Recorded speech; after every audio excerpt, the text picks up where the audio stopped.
La rue Calmette était autrefois une des rues les plus commerçantes et vivantes de Lamballe. Le côté commerce a disparu, laissant cette rue peu animée. Aujourd'hui, elle ressuscite grâce à la galerie d'Éric Lardenois. Passionné, il nous décrit ses projets, ses idées et le fonctionnement de son exposition. Pourquoi avoir voulu installer une galerie dans cette rue? Alors, j'adorais cette rue. Alors, il y a 3 ans, quand on a acheté la galerie, je trouvais cette rue très belle, mais un peu sale. Alors, j'ai ouvert la galerie d'art parce que c'est ce que j'avais envie de faire.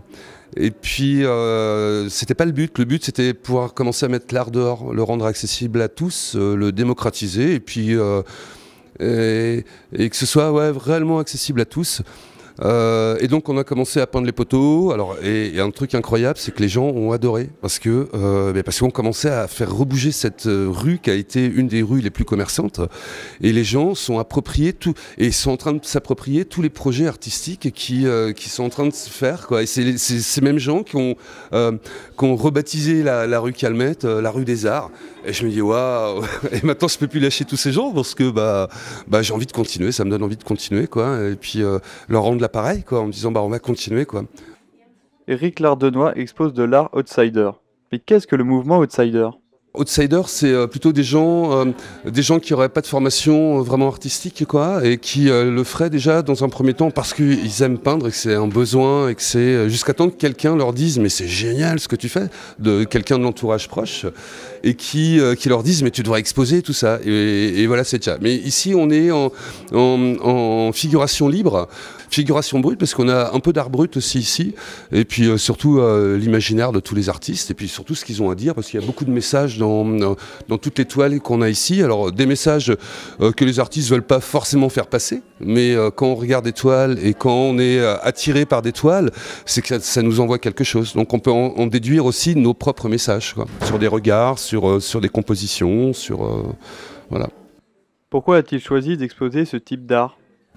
Ah ben moi c'est ce qui me touche, quoi. Moi moi je vais pas démarcher les artistes, c'est les artistes qui viennent ici et ce qui est intéressant c'est alors c'est déjà une rencontre humaine pour moi avec les artistes et après c'est une rencontre artistique et quand les artistes en figuration libre comme ça me montrent leurs œuvres, moi j'ai besoin de faire waouh, c'est ce qui me plaît en fait, quoi. Qu'est-ce qui le passionne dans l'art? Qu'est-ce qui me passionne dans l'art déjà les œuvres par elles-mêmes, quoi. Et puis surtout les rencontres humaines. C'est quelque chose très important, je trouve. Enfin, au-delà de l'importance, c'est quelque chose de primordial, quoi, les rencontres humaines. L'humain est beaucoup au centre, quoi. Voilà, c'est ça qui me passionne. Isabelle et Josette, deux indépendantes, nous parlent du mouvement coworking. Alors on a avec Josette, Valérie, donc toutes les trois, on a un projet de création d'un espace de coworking, donc travail partagé, sur Lamballe en fait. C'est quoi un espace de coworking? C'est un lieu qui permet à des indépendants qui travaillent seuls de chez eux de venir travailler avec d'autres personnes, de créer du lien. Ça peut être aussi des salariés qui veulent aussi se rapprocher de chez eux et faire du télétravail, donc bosser à distance de son lieu d'entreprise. Et ça peut être aussi des chercheurs d'emploi qui ont besoin de trouver du boulot mais qui sont un peu trop isolés.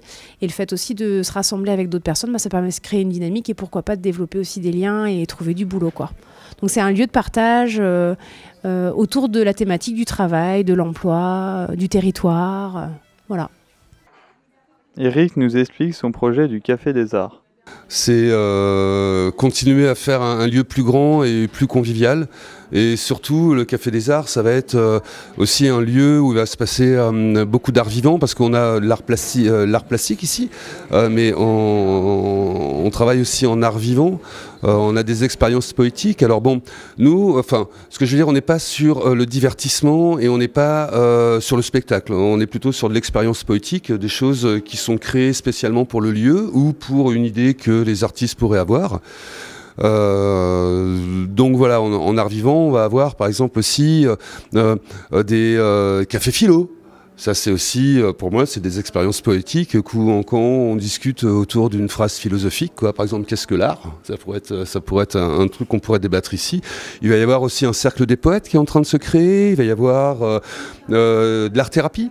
Voilà, pas mal de choses qui sont en train de se mettre en place parce qu'on a des talents qui ont envie de devenir